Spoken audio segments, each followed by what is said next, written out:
नमस्कार साथियों, मैं हरिओम पांडे एक बार फिर सारा लर्निंग पॉइंट पर आप सभी का स्वागत करता हूं। रोज़ की तरह आज फिर हम उपस्थित हैं डेली हिस्ट्री से रिलेटेड कुछ इंपॉर्टेंट फैक्ट को लेके। आइए शुरू करते हैं आज की इंपॉर्टेंट टॉपिक का पहला पॉइंट। पहले पॉइंट में आज हम बात करें तो आज है 1740 28 अप्रैल 1740 को मराठा शासक पेशवा बाजीराव प्रथम का निधन हुआ था। इनके बारे में कुछ इंपॉर्टेंट चीज़ हम लोग जान लेते हैं। मराठा शासक पेशवा बाजीराव प्रथम। पेशवा का जो पोस्ट है, पेशवा का पोस्ट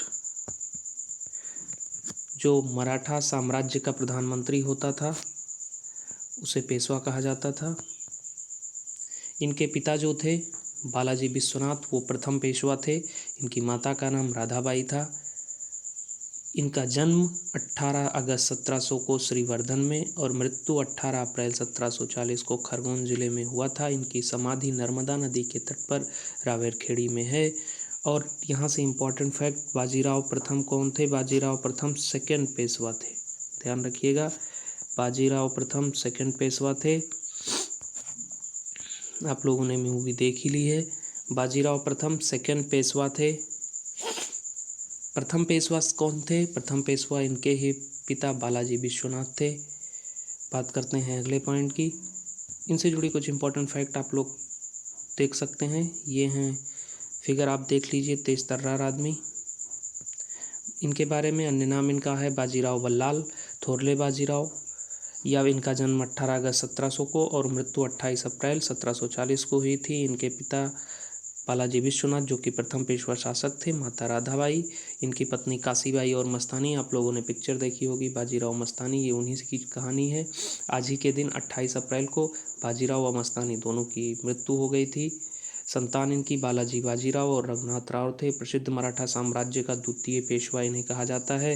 ये पूर्वाधिकारी किसके थे? बालाजी विश्वनाथ के, जो कि इनके पिता थे और वही प्रथम पेशवा थे। पेशवा कौन? पेशवा मराठा साम्राज्य का जो प्रधानमंत्री होता था वो पेशवा कहलाता था। इनका शासनकाल 1720 से 1740 के बीच में था। आज के अगले पॉइंट की बात करें तो आज ही के दिन 28 अप्रैल 1910 को इंग्लैंड के क्लोड ग्राहम वाइट नाम के पायलट ने पहली बार रात में विमान उड़ाया। बात करते हैं ग्राहम वाइट की, तो ये इंग्लैंड के पहले पायलटों में से एक थे। पहले पायलटों की संख्या में इनका स्थान आता था क्लोड ग्राहम वाइट का। इन्हें रॉयल एरो क्लब का सर्टिफिकेट भी मिला था। रॉयल एरो क्लब इंग्लैंड के राजशाही परिवार का एक क्लब हुआ करता था। रॉयल एरो क्लब इसका उन्हें सर्टिफिकेट मिला हुआ था। अप्रैल 1910 में इन्हें ये सर्टिफिकेट दिया गया था। रात में पहली बार कोई विमान उड़ाया, उसको किसने उड़ाया? क्लोड ग्राहम वाइट ने, इंग्लैंड में आज ही के दिन 28 अप्रैल 1910 को। बात करते हैं इंग्लैंड के बारे में। आप लोग देख सकते हैं इंग्लैंड, जो कि ये इतना पार्ट इंग्लैंड दिख रहा है, ये इतना इंग्लैंड दिख रहा है। बट अगर बात करें हम यूके की, यूनाइटेड किंगडम की, तो यूनाइटेड किंगडम में इंग्लैंड है, वेल्स है, स्कॉटलैंड है और ये उत्तरी आयरलैंड का ये पार्ट, ये इतना मिलके क्या बनाते हैं? ये इतना मिलके बनाते हैं यूनाइटेड किंगडम। और इंग्लैंड की राजधानी क्या है? इंग्लैंड की राजधानी है लंदन। वर्तमान में राष्ट्रपति हैं बोरिस जॉनसन, जो अभी हाल ही में वर्तमान में फैली महामारी कोरोना से ठीक हुए हैं और यहाँ की मुद्रा है पाउंड या स्टर्लिंग। बात करते हैं अगले पॉइंट की। आज ही के दिन 28 अप्रैल को 1935 में रूस की राजधानी मॉस्को में भूमिगत मेट्रो ट्रेन की शुरुआत हुई। भूमिगत मेट्रो ट्रेन से मतलब अंडरग्राउंड मेट्रो ट्रेन। बात करें अगर इस ट्रेन की, तो अगर बात करें भूमिगत रेल सेवा की कि भूमिगत रेल सेवा कब शुरू की गई, तो भूमिगत रेल सेवा 20 जनवरी को 1863 में पहली बार पेंडिंगन से फेरिंगटन तक 40,000 यात्रियों को लेके गई और ये भाप से चलती थी। पहली भूमिगत रेल सेवा थी। अगर मेट्रो की बात करें तो भारत में मेट्रो पहली बार, भारत की अगर बात करें, रूस की राजधानी मॉस्को में आज ही के दिन 28 अप्रैल 1935 को भूमिगत मेट्रो ट्रेन की शुरुआत हुई। तो पॉइंट ध्यान रखिएगा, भूमिगत रेल सेवा कब शुरू हुई? 20 जनवरी 1863 को भाप से चली थी पहली अंडरग्राउंड ट्रेन। भारत में मेट्रो की बात करें तो भारत में मेट्रो पहली बार सबसे पहले कहाँ मेट्रो चली? कोलकाता में। कब चली? 1984 में। और भारत के मेट्रो मैन कौन है? इंजीनियर श्रीधरन। बहुत ही महत्वपूर्ण नाम है, अब्दुल कलाम की तरह। इंजीनियर श्रीधरन भारत के मेट्रो मैन कहे जाते हैं। हाल ही में इन्होंने ही दिल्ली के मेट्रो की रूपरेखा बनाई थी। भारत में पहली मेट्रो कब चली? 1984 में। कहाँ चली? कोलकाता में। बात करते हैं आज के अगले पॉइंट की। रूस की बात कर लेते हैं। रूस के बारे में हम लोग डेली पढ़ते हैं। रूस की राजधानी है मास्को। ये है रसिया, आपको दिख रहा होगा। ये ग्रीन एरिया सारा रसिया है। राष्ट्रपति यहाँ के हैं व्लादिमीर पुतिन और मुद्रा है रूबेल। रसिया कितने कॉन्टिनेंट में है? रसिया 2 कॉन्टिनेंट में है। रसिया एशिया में भी आता है और यूरोप में भी आता है। ये कजाकिस्तान के 20 से ऊपर से आप लोग देख लीजिए। कजाकिस्तान के 20 से ऊपर से यहाँ से जो ये पार्ट अलग होता है, ये पूरा पार्ट यहाँ से ये एशिया और यहाँ से ये यूरोप में आता है, इसीलिए ये यूरेशिया का पार्ट कहा जाता है। रूस की राजधानी मास्को, राष्ट्रपति व्लादिमीर पुतिन और मुद्रा है रूबेल। तो भारत में पहली मेट्रो कब चलाई गई? कोलकाता में सबसे पहले चलाई गई और 1984 में। मेट्रो मैन कौन है भारत के? इंजीनियर श्रीधरन। बात करते हैं अगले पॉइंट की। आज का अगला पॉइंट है, आज ही के दिन 1937 में इराक के तानाशाह सद्दाम हुसैन का जन्म हुआ। सद्दाम हुसैन, आप सभी लोग नाम परिचित होंगे, इनके बारे में थोड़ी सी जानकारी करते हैं। सद्दाम हुसैन अब्द अल माजिदी अल तिकैती इनका पूरा नाम था। ये राष्ट्रपति थे, प्रधानमंत्री थे और उपराष्ट्रपति थे। ये इराक में 3 पोस्ट पे थे। राष्ट्रपति 16 जुलाई 1979 से 9 अप्रैल 2003 तक, प्रधानमंत्री 24 मई 94 से 9 अप्रैल 2003 तक, उपराष्ट्रपति 17 जुलाई 1968 से 16 जुलाई 1979 तक। एक शासक के तौर पर उनका जीवन जितना राजसी और भव्य रहा, उनके जीवन का अंतिम समय और उनकी मौत उतनी ही दुखद और त्रासद रही। सद्दाम हुसैन के जन्म की बात करें तो इनका जन्म आज ही के दिन 28 अप्रैल 1937 को हुआ था और इनकी मृत्यु कब हुई थी? 30 दिसंबर 2006 को सुबह 6 बजे। कैसे हुई थी? इनको फांसी दिया गया था। क्यों दिया गया? शियाओं के साथ भेदभाव करने का आरोप था इनके ऊपर। इनकी राजनीतिक पार्टी थी, उसका नाम था नेशनल प्रोग्रेसिव फ्रंट। 1974 से 2003 तक जो कि इनके ही देखरेख में वो चली। एक बार इनके कार्यकाल की बात करें तो सबसे पहले ये बनते हैं वहाँ के उपराष्ट्रपति, इराक के उपराष्ट्रपति बनते हैं 17 जुलाई 1968 को, जिस पोस्ट पे 1979 तक रहते हैं। 1979 के बाद आता है एक गैप। उसके बाद ये प्रधानमंत्री फिर बनते हैं 24 मई 1994 को और 9 अप्रैल 2003 तक रहते हैं। उसी दौरान ये राष्ट्रपति भी बनते हैं, जो कि 16 जुलाई 1979 से 9 अप्रैल 2003 तक। अब यहाँ पे समझने वाली बात यह है कि उपराष्ट्रपति ये 17 जुलाई 1968 से 16 जुलाई 1979 तक थे और राष्ट्रपति 16 जुलाई 1979 से 9 अप्रैल 2003 तक थे। कहीं कहीं किताबों में आपको मिलेगा कि ये वहाँ के प्रधानमंत्री भी थे, जो 24 मई 94 से 9 अप्रैल 2003 तक थे। बात करें इराक की तो इराक मेसोपोटामिया सभ्यता की सबसे पुरानी जगह पे है। मेसोपोटामिया सभ्यता यहीं पे है। कहाँ पे? इराक में, जो कि सबसे पुरानी सभ्यता मानी जा रही है, जो कि 2 नदियों के बीच में है। एक है दजला जिसको टिग्रिस और दूसरी है फ्रात जिसको कहते हैं यूफ्रेटिस। तो मेसोपोटामिया सभ्यता कहाँ पे है? इराक में सबसे पुरानी सभ्यता है। 2 नदियों के बीच का क्षेत्र है। एक नदी है दजला, एक नदी है फरात। उसी को टिग्रिस और यूफ्रेटिस के नाम से जाना जाता है। बात करें इराक की तो इराक की राजधानी है बगदाद, राष्ट्रपति हैं बरहम शाली और मुद्रा है दिनार।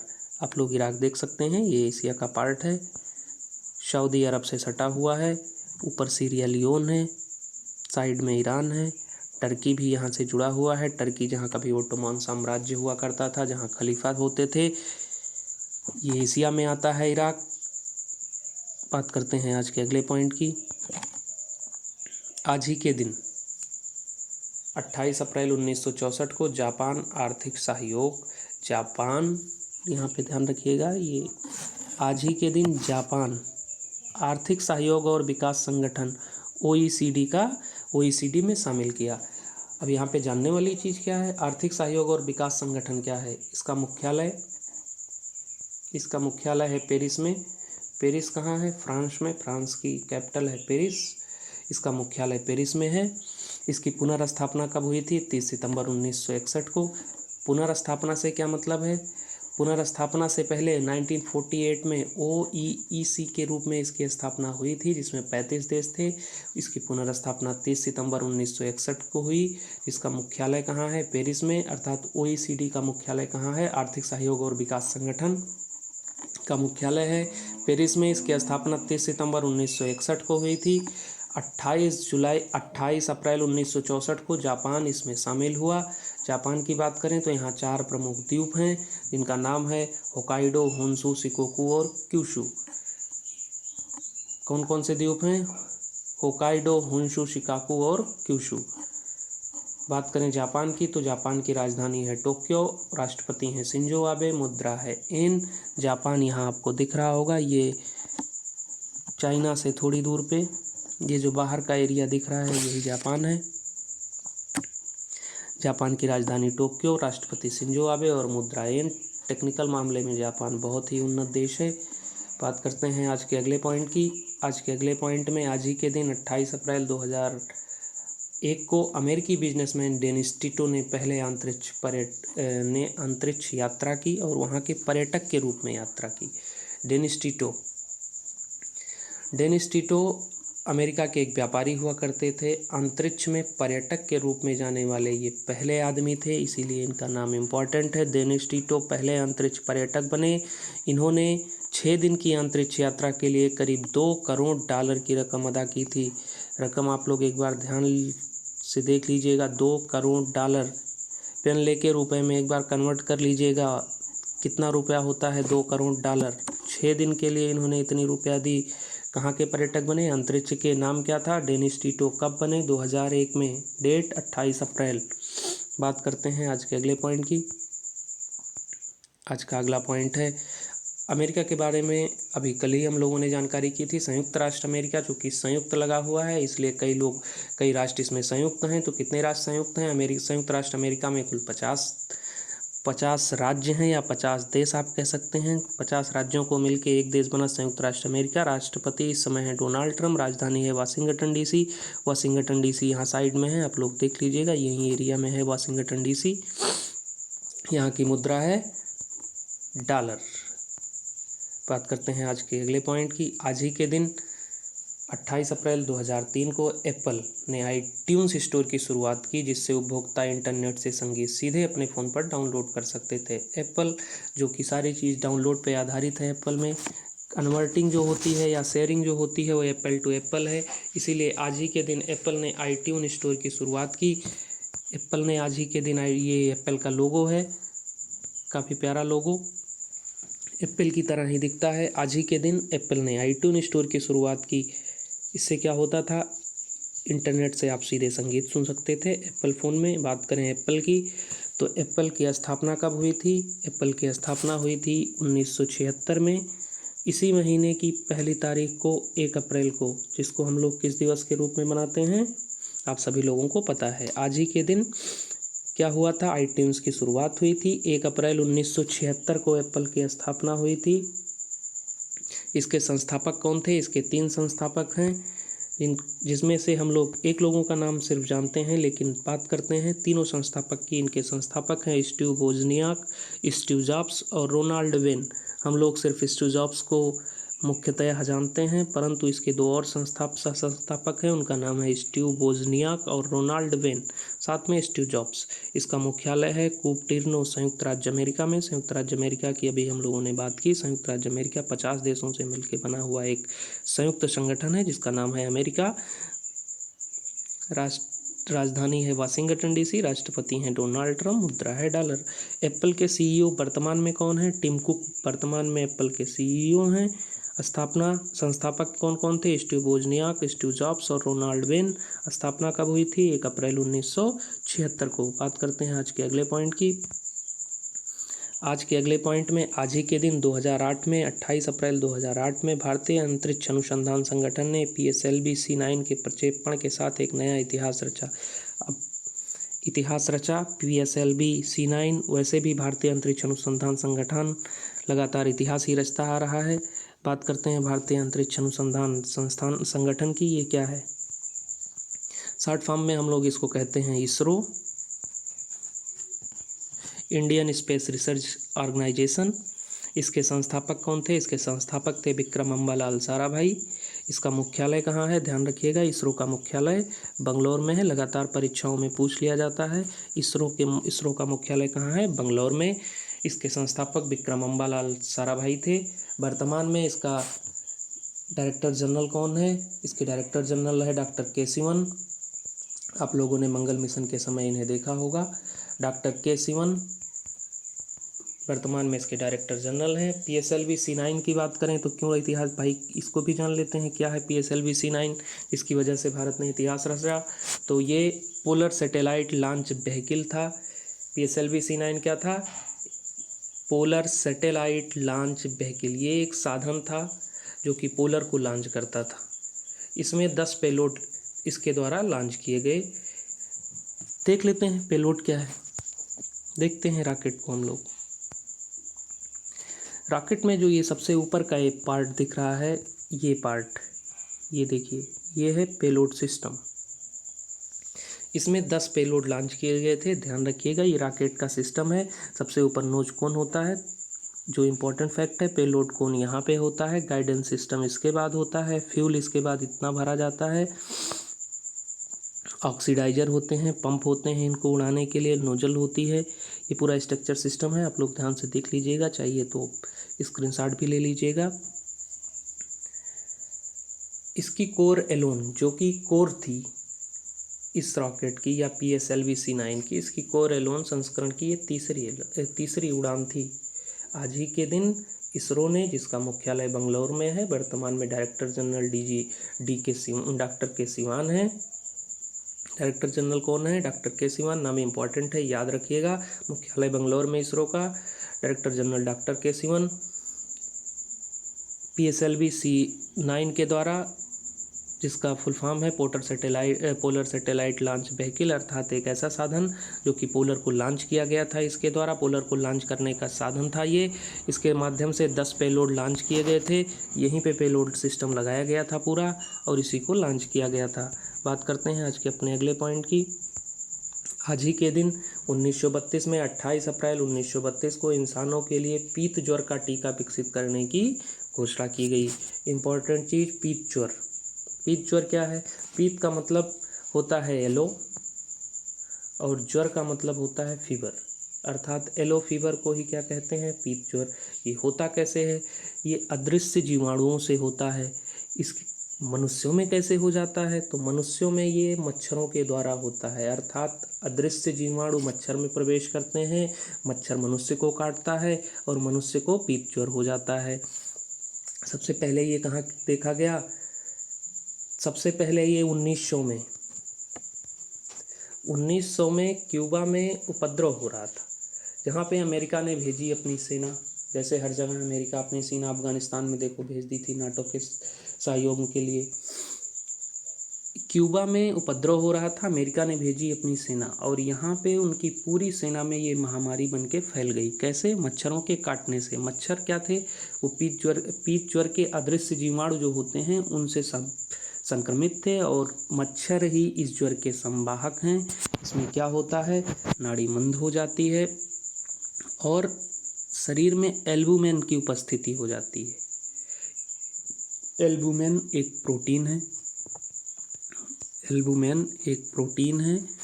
मच्छर जो इसके संवाहक हैं, जब मनुष्य को काटते हैं तो मनुष्य के शरीर में एल्बुमिन की उपस्थिति हो जाती है, जो कि एक प्रोटीन है, और साथ ही साथ व्यक्ति को पीलिया हो जाता है। ये बीमारी सबसे ज़्यादा फैलती कहाँ है? तो कर्क रेखा और मकर रेखा के बीच स्थित अफ्रीका और अमेरिका के भूभागों में अधिक फैलती है।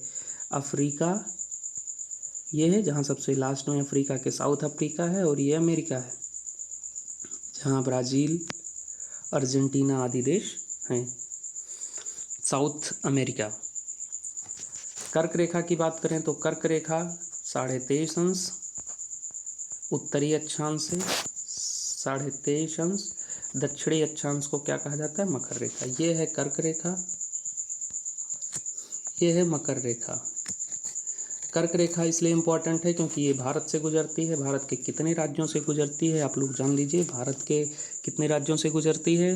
भारत के 8 राज्यों से गुजरती है। क्रम से नाम सुनिएगा: गुजरात, राजस्थान, मध्य प्रदेश, छत्तीसगढ़, झारखंड, पश्चिम बंगाल, त्रिपुरा और मिजोरम से कर्क रेखा गुजरती है।